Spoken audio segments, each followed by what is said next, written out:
My name is Lisa, and I'm a caregiver and an advocate for my family. I also employ caregivers as my family's needs have changed.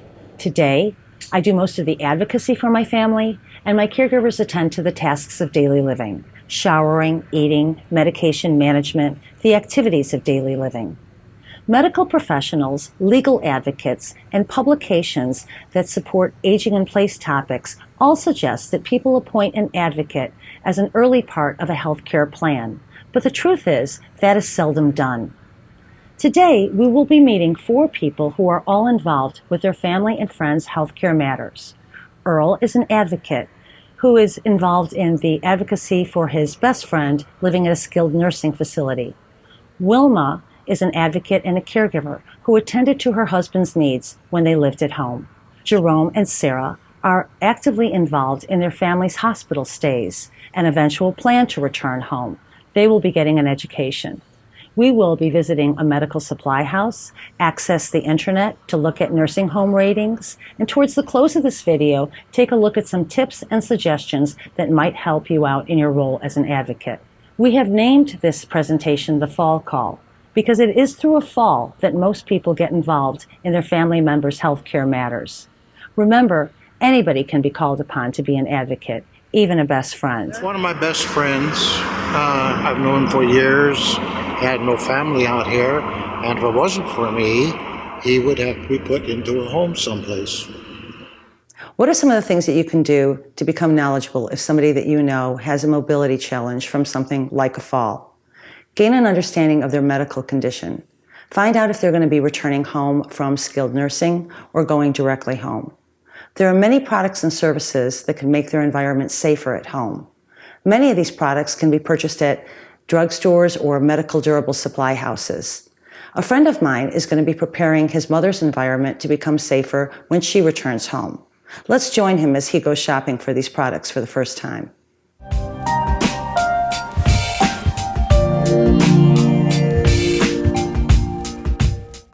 There's going to be a lot of products in here, but the ones that I think that we should go for first are the ones that have to do with pooping.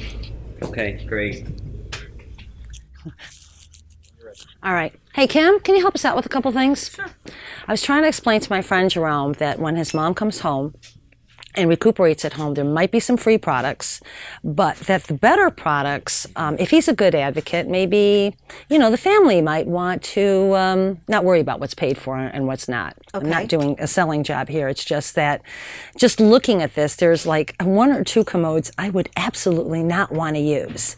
And I can definitely see that there's some shower seats over there that look a little bit more comfortable than others. So can you elaborate a little bit on this area between going to the restroom and taking a shower and what you would want for your mother? Certainly. This is a 3-in-1 commode, or it's also known as a bedside commode, which you can use over your existing toilet in your house. It comes with a splash guard if you want to use it like that. Or if the person cannot walk or is in a lot of pain, you can use it bedside, in which case this bucket would go right here, and then they don't have to walk from their bed to the bathroom. Okay. Very wow. good. I got to ask about this one right here. I'm just so curious. Is that cushioned? It is a cushion. This is a shower chair. Can I sit in it And for a second? I mean, I just have to see how comfortable. It has brakes in it, so Wow. let's make sure that we lock those. Okay. Because we don't want you. And this is perfect for This a is good. caregiver to be able to roll. Okay. If a patient is unable to walk, you can roll the patient into the shower or to the commode. So if you had a walk-in shower, you had the bathtub removed, and you were, planning for your mom or dad to live with you or recuperate with you, or maybe planning for yourself, which people never really think of, that might be a really great purchase. It is a great purchase. Okay, I just got to see how cushioned this is. I'm sorry. Wow. It's terrific. Plus it's white. It's nice and stable. I have to have fun with this The stuff. casters are locked down. That's not moving. There's not a lot of difference in shower chairs. You can get them with arms, Okay. with and without arms, or with and without a back, depending on your needs. If the person is stable to sit up, then you don't necessarily need a back.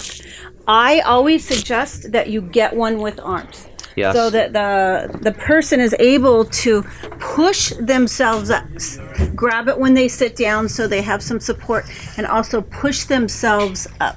Because one of these, it's hard to have anything to grab onto. Not stable. It's not stable. Okay. These are the primary two key areas to share with my friend, but there is so much more. This is a chair that's pretty typical of what Medicare or your insurance would pay for.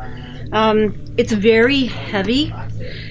When Medicare pays for things, they care about the patient. They don't care about the person that has to lift it or the caregiver that has to push it. They just care about the patient. So when you factor in that, you also need to take care of your caregiver, because if your caregiver becomes injured, you're in trouble. Okay. They actually make them even lighter than that. Wow. They make them about 14 pounds. I have one right here that I'll show you Okay, real quick. great. Excuse me. I'm Yes, sorry. of course. This is, and it's called an ultralight wheelchair, transport chair, wheelchair. It has desk arms on it. And these are some of the things that you don't really think about when you just buy a chair, or Medicare just gives you a chair. Which means that if I want to take my mother out to dinner, she can be pushed up to the table to this point, so she's actually part of the conversation. Yes. Versus this one Yeah. that has these long arms on it. So that means she would be sitting back and she wouldn't really be involved. This is really intelligent design. I just have to lift this and just see. I mean, I do work out a little bit, but I'm a There small you go. person, okay? Wow. Oh my gosh, one hand. No problem. This is There you go. fantastic. Wow. In and out of a car. Okay. And another thing that you really have to remember is that Medicare and insurance companies only pay for things that they consider to be a medical necessity. They pay for no convenience items. Okay. So a shower chair, they're not going to pay for because it's not medically necessary that you take a shower. As ridiculous as that That is- sounds, it's not medically necessary. It's psychologically necessary. No, but they say you can sponge bath, you can, do other things, but it's not medically necessary, and that's the key to every single piece of equipment that you see.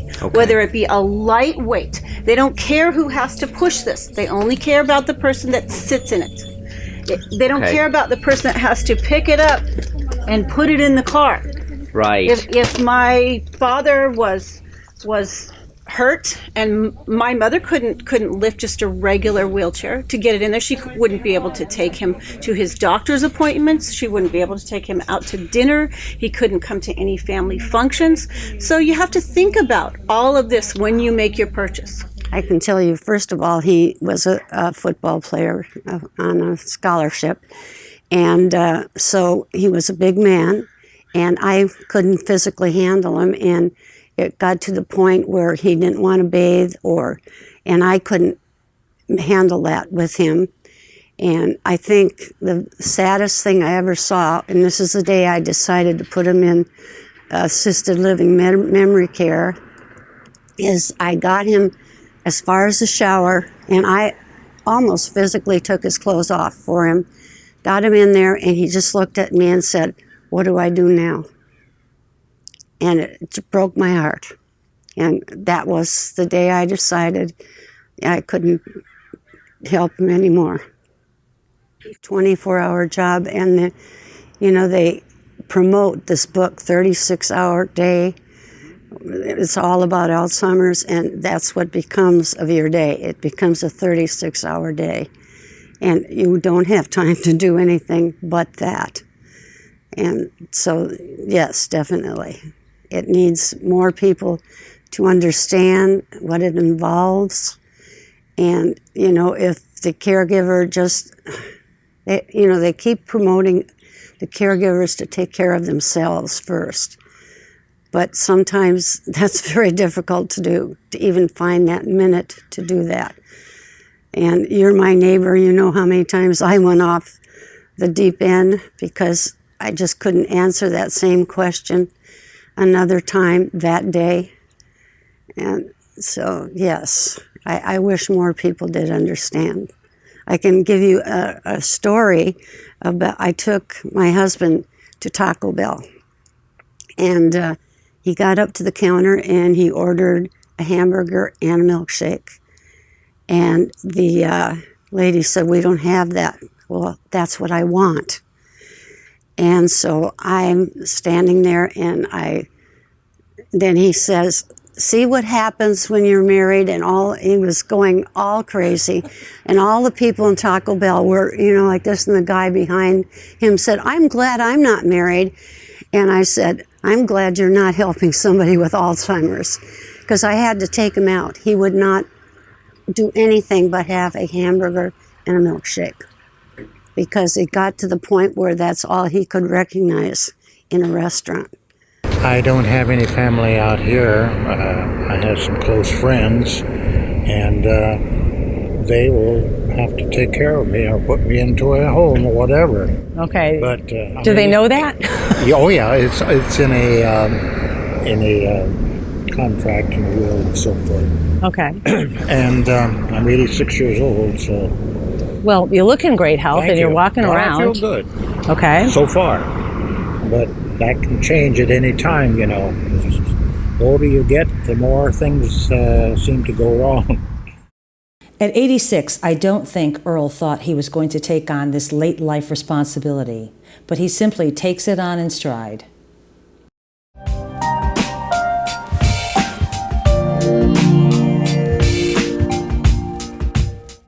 Nursing homes and rehab centers can be researched on Medicaregov. To access this internet rating site, type in Medicaregov to launch a site filled with useful information. Page down to find nursing homes and click on it. Type in a city or zip code and select search. Your results will display in the next window. Each facility will have 4 ratings: a health inspection, staffing, and quality rating, which are all factors that comprise the overall rating. Select a nursing home to view the details that support the rating, as well as general information about the insurance accepted and the amount of beds. Staffing is of interest to many, especially those that are admitted for a speedy rehab. Take a close look at how this information compares to others. Staffing's star rating is for overall staffing, which includes RNs, LPNs, and CNAs. A nursing home can get from 1 to 5 stars. More stars are better. The star rating considers that some nursing homes have sicker residents than others, and therefore more staffing may be needed. Take a peek at health inspections and if they were cleared up. Keep in mind the following. Use common sense. The government even cautions that no rating system can address all the important considerations that go into a decision about which nursing home may be best for a particular person. Use all of the information combined as a basis for a decision, especially personal visits and interviews. Lisa, again, thank you for joining me here today. I mean, really, what are my expectations at this nursing home? Well, when we first get up to the door, the first thing that we're going to look for is to see whether they have those stars posted. You remember those stars that you saw on Medicare.gov? And we were looking for nursing homes that had 4 stars or above? Yes. If a nursing home has 4 or 5 stars, believe you me, they are more than happy to advertise it. So it'll be kind of interesting to see whether they're posting their rating right at the front door. Let's look and see how happy the people look. If it's one-on-one with the physical therapist, or is it just a circle of older people passing a ball from one to the other? If you're in a really upbeat rehabilitation center, you can just see it, the enthusiasm pouring out from people's faces. And there's a lot of one-on-one interaction. Okay? This is a really nice time to be visiting because their physical therapy and speech therapy and occupational therapy rehab rooms should still be open. If we were visiting late at night, there wouldn't be any rehab probably going on, but we'd be able to see other types of things. We'd be able to see if people were centered around a lobby, and is there a nice piano there, and is there some music going on? Do people have family members that are coming by and visiting? Is there a vibe? But I think for the hip fall and the family's plan to rehabilitate your mother and bring her back home, in this case, our main concern is going to be the quality of that rehabilitation center. Okay. Okay? All right. And then from there, we'll just start asking some questions and we'll see if we have just a good feeling about everything and if it kind of matches a lot of the indicators that we saw on Medicare.gov. Okay. Okay? All right, great. While Jerry is off researching nursing homes, our next guest didn't realize she would be in this role this soon. Who? That person could be your grandchild. In the case of that just recently happening, my neighbor Sarah was visiting her grandmother Adeline, and her grandmother reached out to her and said that she was at the emergency room, and that's a good sign that she was able to speak, so that means that it's not a stroke. And to the best of her knowledge, she broke her shoulder. So Sarah was really concerned, and Sarah knows that I'm very involved in various matters having to do with older care advocacy. She wants to make sure that she goes to the hospital with everything her grandmother might need. So with regard to that, we're looking into my toolbox to see what it is that I would bring to somebody if they were staying in the hospital for a couple of days. Hi, Sarah. I'm sorry to hear about that, but thank you. Yeah, it's just terrible that she fell, and I just want your advice on what I should bring to make her more comfortable there while she's staying. That is really thoughtful of you. That is really great to make everything happen like that. Okay, well, let's move this to the side. Here's a bag that you'll need to put everything in. Well, right on top, if she's going to be staying in the hospital for a couple of days, I always bring a blanket. The blankets that are in hospitals are kind of raw, and although they can heat them up, there's never enough of them that can really keep you warm. So many people are concerned that their blankets might be taken. Just don't make a big investment. Just take a cheaper blanket. But take something from home that she feels kind of cuddly with. That's one item that you could do. Does your grandmother wear hearing aids? Yes, she does. Okay. And glasses. She needs that to see. Okay. There's a little controversy on whether one should have their hearing aids at the hospital because some people feel that they somewhat disappear.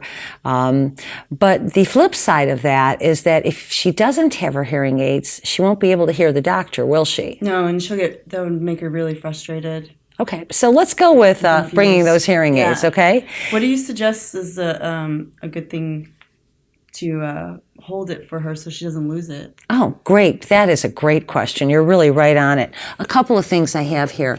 One is something that is called a bendo box, and it's called that because it has different compartments, and you can make them into fours. Really cool product. Is it expensive? No, real cheap.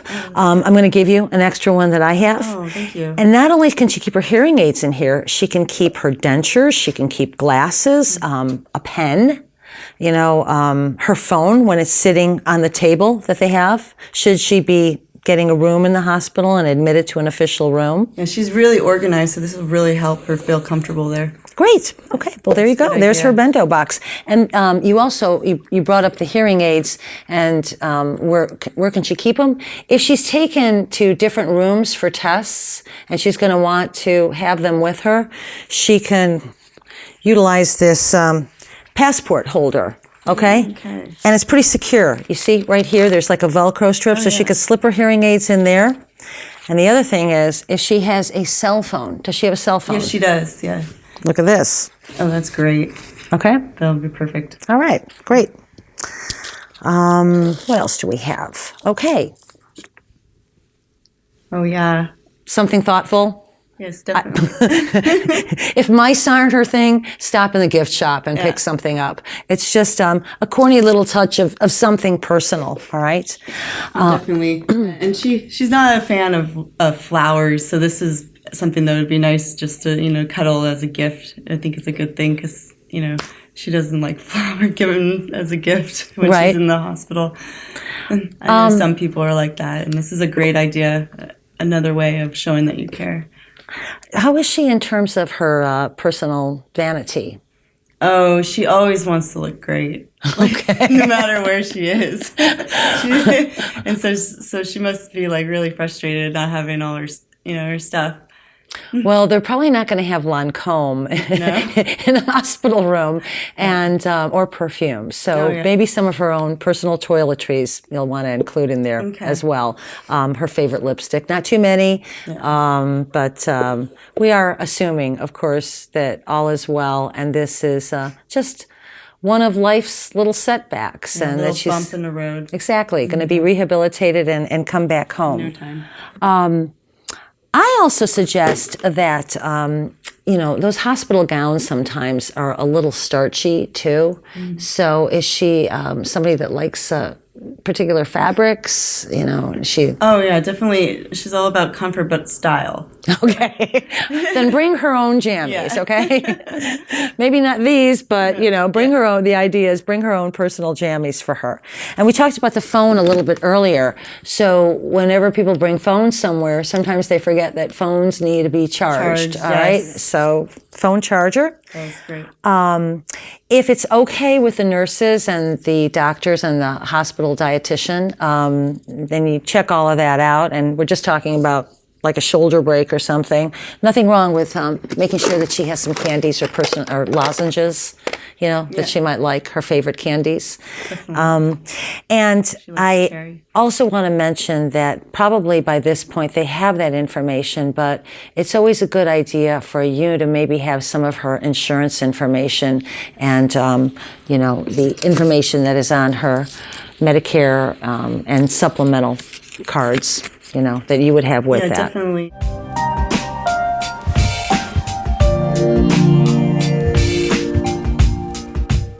So what would you do if you had a limited amount of family and friends to call upon should something happen to you?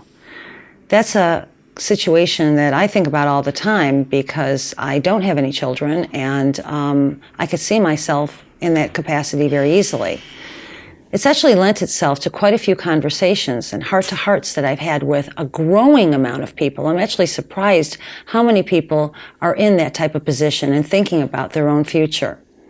It got me thinking about kind of a toolbox of items that I would want to be accessible should I have to send somebody into my house to help me out and help emergency room people or medical people out with making some decisions. Let's take a look at what I've put in my toolbox. One is this folder idea. It was given to me. It's kind of an interesting idea to keep somewhat of a colorful folder near your door in case somebody needs to go into your house and access it. And it would have your list of medications, your list of current doctors, and any of your ailments available. Long-term health care policy. I have one, but I applied for a long-term care policy when I was relatively young. Many long-term care policies come with advocates. So even if a CNA or a caregiver is hired, there's an advocate that oversees them and makes sure that everybody's doing their job. Any of your legal documents, like your DPOA, should be in the same toolbox so that they're accessible. Cash, always helpful. Not too much, but some floating around. An unlimited checkbook is really helpful. A caregiver, way before you need one. I think I see one now. Hi, how are you? I'm doing great. That's good. Can I check your blood pressure? Absolutely. It's really important to establish these relationships much earlier on than you think that you might even need them. Caregivers usually know lots of other caregivers in your community, and they can know other supportive type people, good nurses, they know drivers, they know the community. So be kind to your caregivers that you see in your community. They're just absolutely invaluable when it comes to any form of elder care management or just taking care of yourself at any age. Thanks, Princess. You're welcome.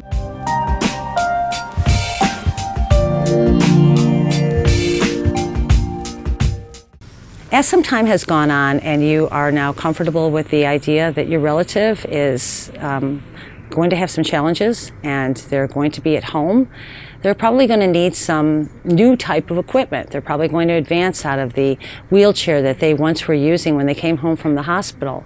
And it might be time to step into looking at some better quality wheelchairs.